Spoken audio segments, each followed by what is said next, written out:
오늘 함께 읽은 에베소서 본문을 중심으로 갑옷을 입고 서라 라는 제목으로 말씀의 은혜를 나누겠습니다.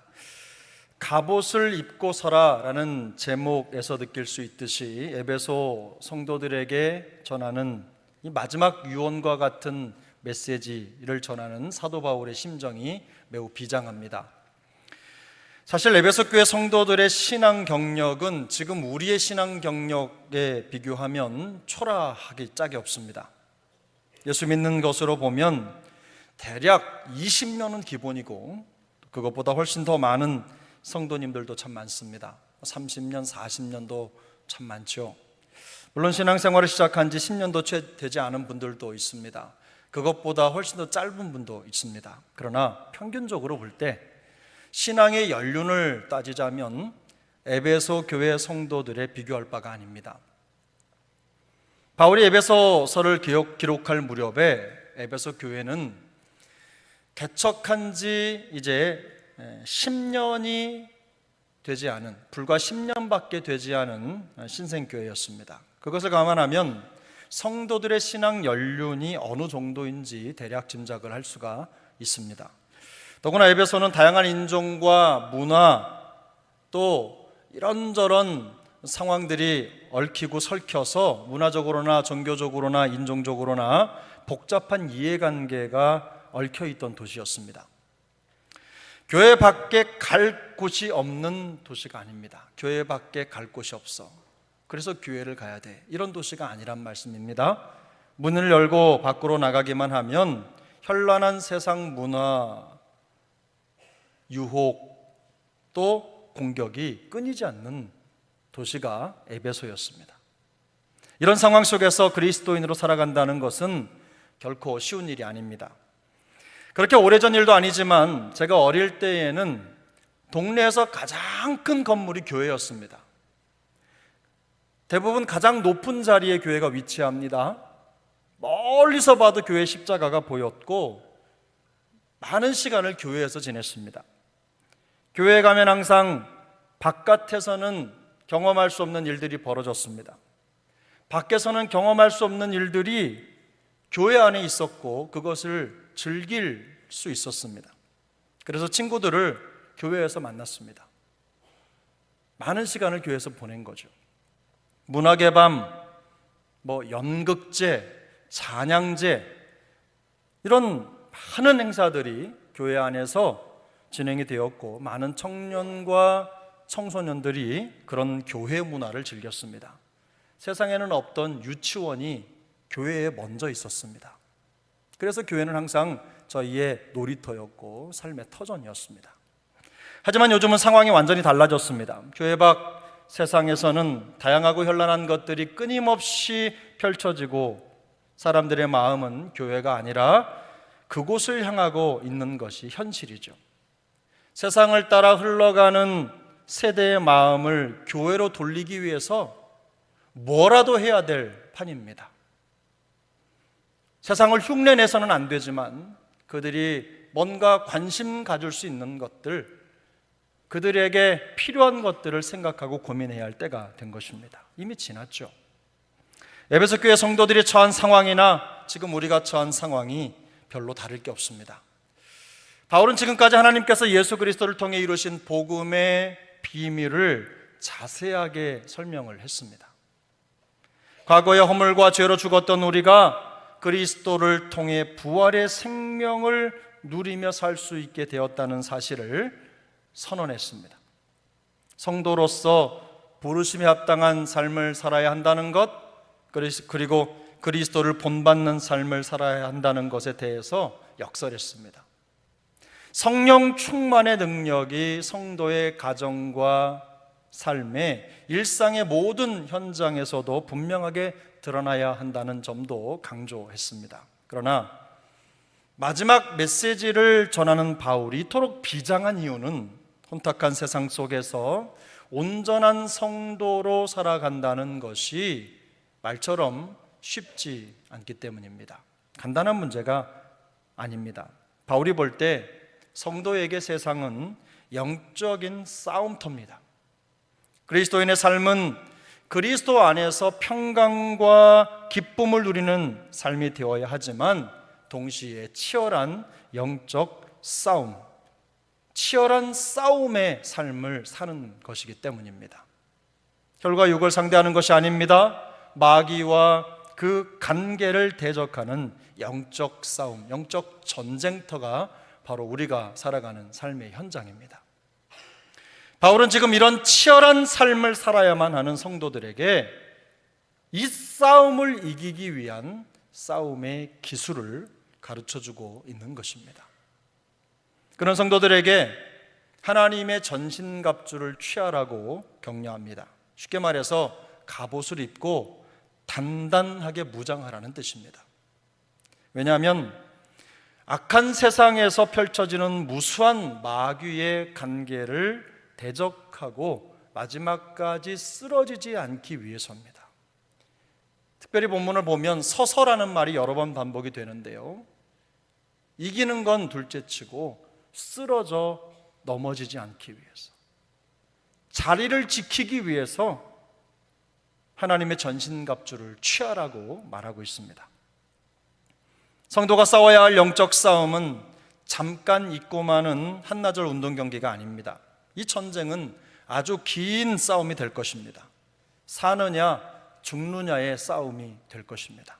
그렇기 때문에 바울은 앞으로 직면하게 될 고강도의 영적 싸움의 현장에서 성도들이 넘어지지 않고 견고히 서기 위해서 철저하게 준비되어야 한다고 말하고 있는 것입니다.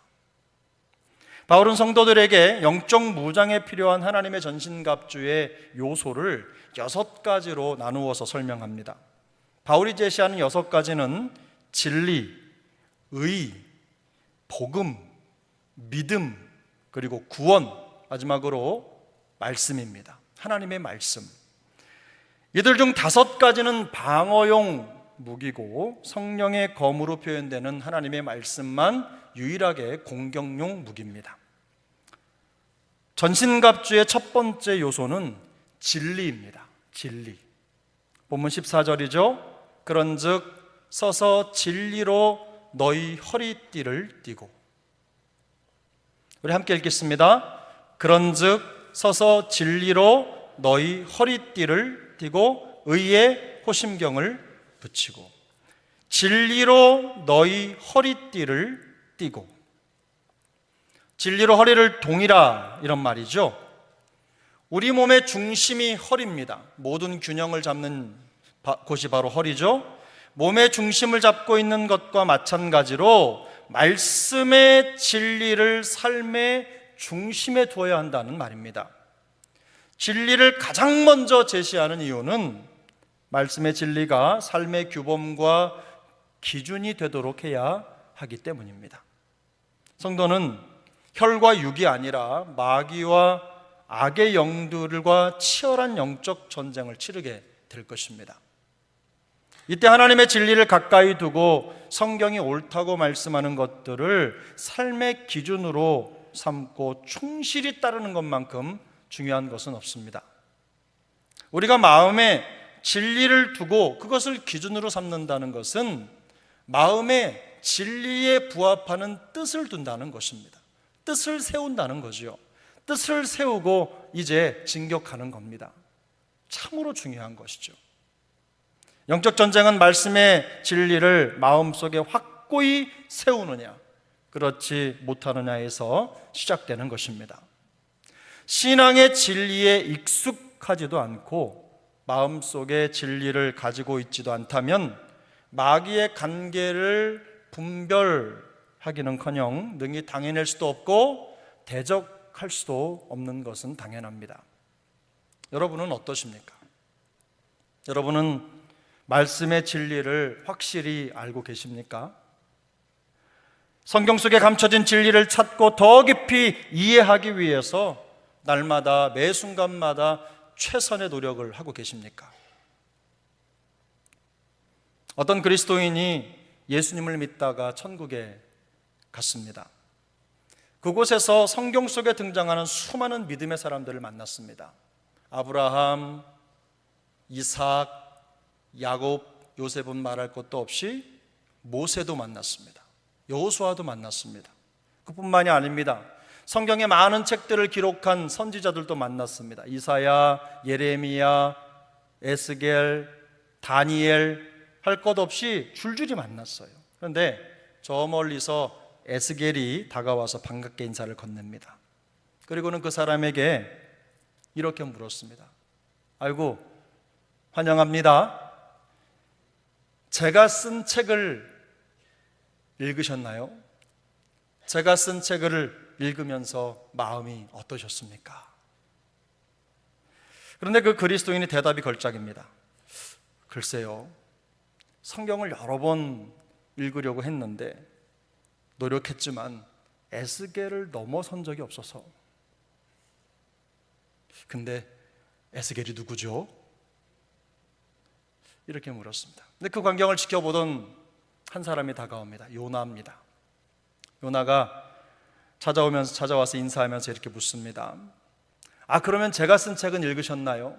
에스겔은 48장이나 되는 긴 책이라서 어려우셨겠지만 저는 딱 4장밖에 안 썼는데. 이 그리스도인의 말이 또 결작입니다. 요나요? 여러분 들어본 것 같은데 신약성경이죠? 물론 꾸며낸 얘기입니다. 황당한 얘기죠. 그러나 이것이 우리의 현실이 되지 않기를 바랄 뿐입니다. 과거에 스코틀랜드의 한 선교사님이 글을 모르는 성도들에게 글을 읽는 법을 가르쳐주면서 복음을 전하셨습니다. 성경을 읽히고 싶은데 글을 모르니까 성경을 알려줄 수가 없는 거예요. 그래서 우리 식으로 하면 기역, 니은, 디귿, 가나다 이런 글을 가르쳐 준 거죠. A, B, C, D부터 시작해서 글을 알려주고 성경의 가장 쉬운 부분을 읽도록 했습니다.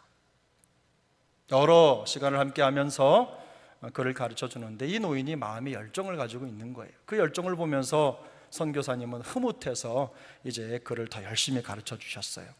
그래서 성경을 읽도록 도와주었습니다. 마침내 이 노인이 문맹을 탈피하고 글을 잘 읽을 수 있게 되었습니다.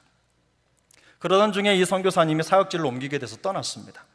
얼마간 시간이 흐른 뒤에 기회가 돼서 과거의 사역지를 돌아보면서 이 선교사님이 그곳에 다시 왔습니다. 그리고는 그 글을 읽던 노인이 생각이 나서 그 집을 방문했어요. 근데 방문했을 때 노인은 나가고 없고 아내만 집에 있었습니다. 그래서 선교사가 물었습니다. 혹시 우리 어르신이 여전히 글을 잘 읽으십니까? 성경을 읽으십니까? 글을 읽는 것은 좀 어떠십니까? 이렇게 물으니까 그 아내가 하는 말이 성경 내려놓은 지 오래됐고요. 매일매일 신문 열심히 읽고 공부하고 있습니다. 신문 읽는 것이 잘못됐다고 말씀드리는 거 아닙니다. 요즘으로 말하면 9시 뉴스 보는 시간만큼도 성경을 읽지 않는 현실이 안타까워서 드리는 말씀입니다. 매일 뉴스를 봐서 정치, 경제, 사회 돌아가는 거 거의 박사 수준인데 진리에 대해서는 꿀먹은 사람처럼 아무 말도 하지 못하는 그리스도인들이 너무 많은 현실이 안타까워서 드리는 말씀입니다. 매일은 아니더라도 일주일에 몇 번 혹은 한 주에 한 번만이라도 시간을 내서 성경을 읽고 깊이 연구하는 기회조차도 갖지 못할 만큼 분주하게 살아가는 모습이 그런 그리스도인들이 적지 않습니다. 정말 바쁜 것인지 아니면 신앙생활을 취미로 생각하고 있는 것인지 본인이 더 잘할 것입니다. 제가 지금 교회에 출석한 지 얼마 안 된 초신자들에 대한 이야기를 하고 있는 게 아닙니다. 교회의 직분자들, 소위 중직자들이라 불리는 분들에 대한 생각을 말씀드리는 것입니다. 이런 상황을 지켜볼 때마다 삶은 고구마를 몇 개 한꺼번에 집어넣고 숨을 못 쉴 정도로 답답한 그런 마음이 느껴져요. 성경 진리에 대해서는 궁금한 것도 없습니다. 알고 싶은 것도 없습니다. 그런데 교회에서 진행되는 이런저런 일들, 행정이니 재정일이니 이런 것들에 대해서는 꼭 알아야 직성이 풀리고 그것을 성도의 알 권리라고 생각합니다. 교회 일에 관심 갖지 말라는 말 아닙니다. 오해하지 마십시오. 관심 가져야 합니다. 어떤 것이든 문제가 있다면 함께 마음을 모아 해답을 찾고 풀어가야 합니다. 그러나 성도의 의무는 없고 권리만 주장하는 것은 균형을 잃어버린 것입니다. 권리를 주장하는 것도 필요하지만 무엇보다도 진리를 알고자 하는, 진리를 아는 것이 훨씬 더 중요하다는 말씀을 드리는 것입니다. 성도의 의무요, 영적인 생명과 관계된 진리에 대해서는 관심조차도 없고 살기 바쁘다는 핑계로 진리를 더 깊이 알기 위해서 조금의 시간을 내는 것도 불편해하는 태도를 가지고 있다면 분명히 심각한 문제가 있습니다. 교회에서 말씀을 배우고 헌신하고 충성하는 걸요, 마치 적선을 하는 것처럼 생각하는 경우도 있어요. 성도로서 당연한 것들인데, 그런데 마치 선심을 쓰는 듯이 시간을 구별하고 또 그렇게 하고 있는 거예요. 우리 교회에는 그런 분들이 안 계시길 바랍니다. 스스로 진리가 중요하지 않다는 것을 생각과 행동으로 보여주고 있는 것입니다. 만일 우리 안에 말씀의 진리가 없다면 그것이야말로 심각한 위기 중의 위기입니다. 성도를 속이고 넘어뜨리는 사탄 마귀의 대표적인 특징이 그 속에 진리가 없다는 것입니다. 그 속에 진리가 없기 때문에 그들의 말은 처음부터 거짓말이요, 그들은 거짓의 아비가 될 수밖에 없습니다. 주님은 요한복음 8장 44절에서 이렇게 말씀하십니다. 너희는 너희 아비 마귀에게서 났으니 너희 아비의 욕심대로 너희도 행하고자 하느니라. 그는 처음부터 살인한 자요, 진리가 그 속에 없으므로 진리에 서지 못하고 거짓을 말할 때마다 제 것으로 말하나니 이는 그가 거짓말쟁이요 거짓의 아비가 되었습니다. 이것은 예수님이 하시는 말씀에 관심도 없고 자기 생각으로 예수님을 정죄하기 바쁜 유대인들을 향한 말씀입니다. 예수님은 그들을 진리가 그 속에 없으므로 진리에 서지 못하고 거짓을 말할 때마다 제 것으로 말하는 사람들이라고 지적합니다. 자칭 진리를 따르는 자라고 말하는 유대인들이지만 그 안에 진리가 없다는 말만큼 충격적인 것은 없을 것입니다. 우리가 그리스도인인데 네 안에 그리스도가 없어 라고 말한다면 얼마나 충격이겠습니까? 우리가 말씀의 사람인데 네 안에 말씀이 없어 라고 지적을 받는다면 얼마나 충격적이겠습니까? 다시 하나님의 전신갑주의 첫 번째 요소를 제시하는 바울의 말로 돌아가겠습니다. 14절입니다. 진리로 너희 허리띠를 띠고, 우리 14절 우리 다 같이 함께 읽겠습니다. 그런즉 서서 진리로 너희 허리띠를 띠고 의의 호심경을 붙이고. 아멘.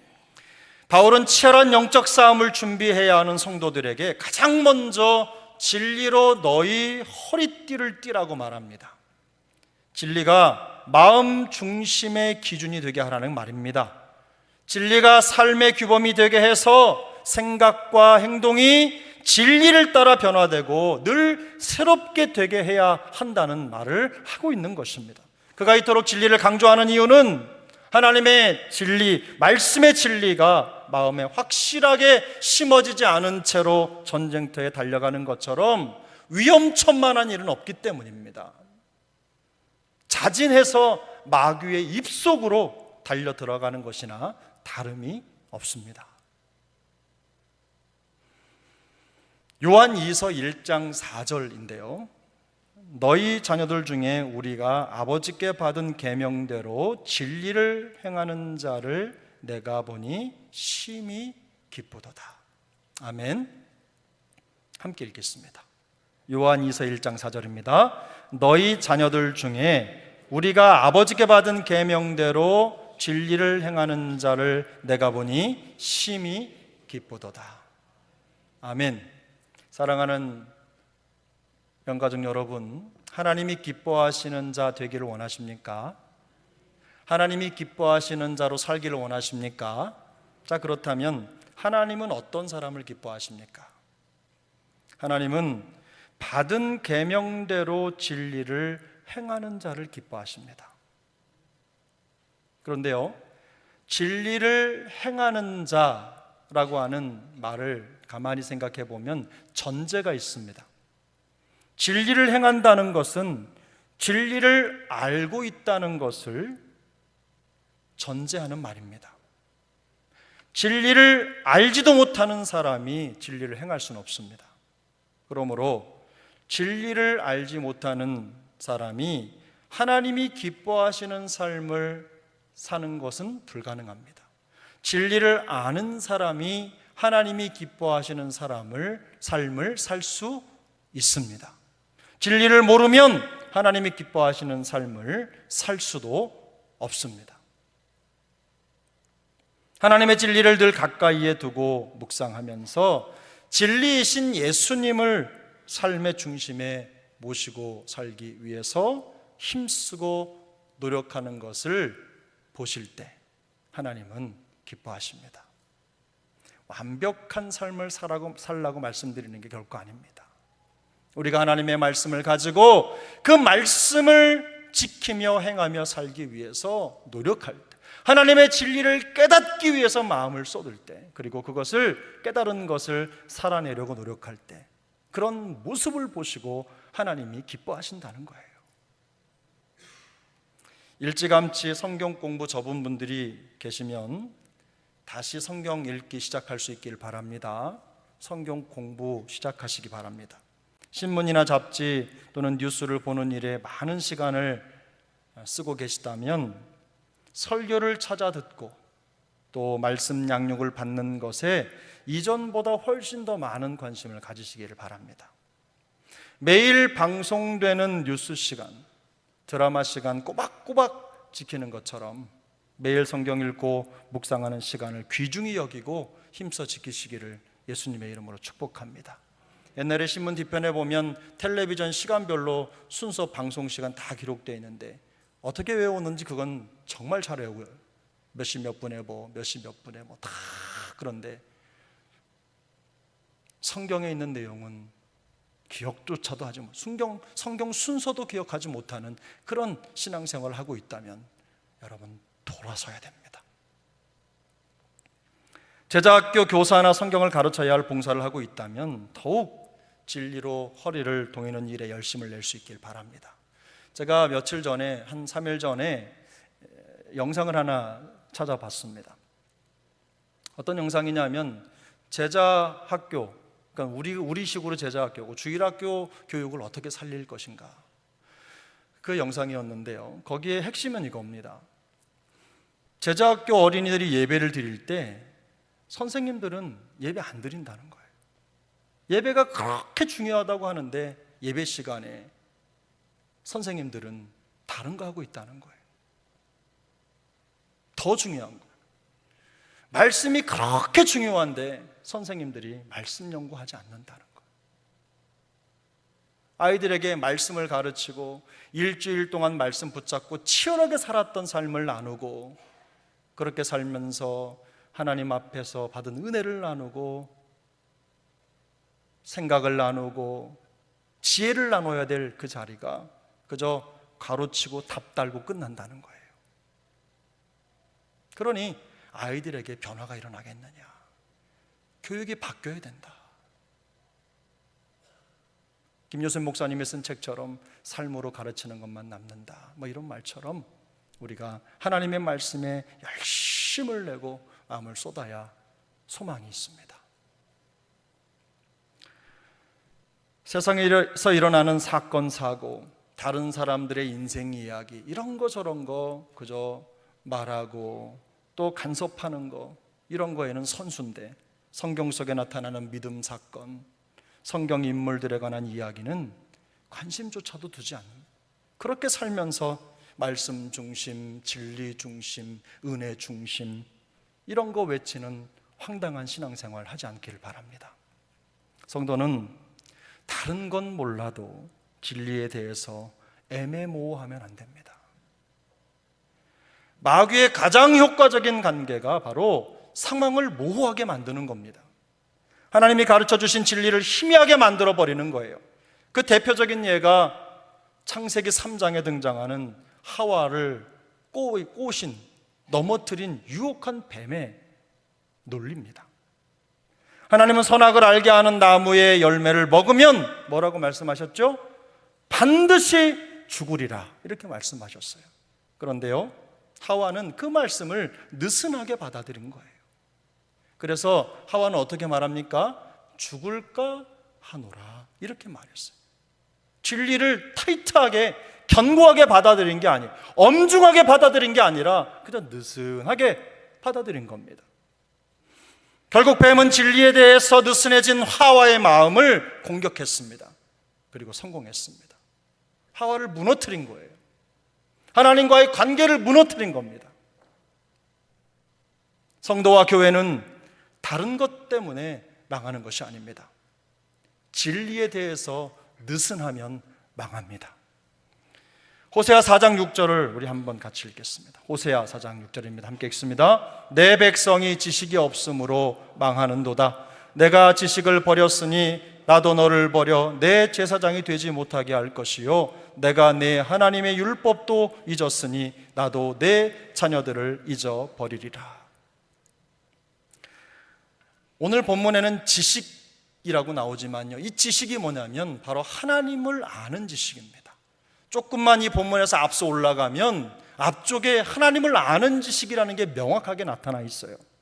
호세아가 말하는 게 뭡니까?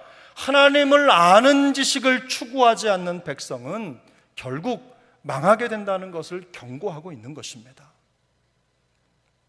사랑하는 여러분, 우리가 하나님의 말씀에 더 관심 갖게 되기를 바랍니다. 우리 모두가 다 오늘 성경이 말씀하는 것처럼 진리로 허리띠를 띠고 살아가는 하나님의 사람들이 될 수 있기를 축복합니다. 성경의 진리가 옳다고 말하는 것들에 충실한 삶을 살아내는 우리 모두가 되었으면 좋겠습니다. 진리이신 예수 그리스도, 그분의 말씀을 따라 지키며 그 주님을 우리의 삶의 중심에 두고 그분의 말씀이 우리의 삶의 기준이 되게 하는 그리스도의 군사로 날마다 승리할 수 있기를 예수님의 이름으로 축복합니다. 기도하겠습니다. 우리 가슴에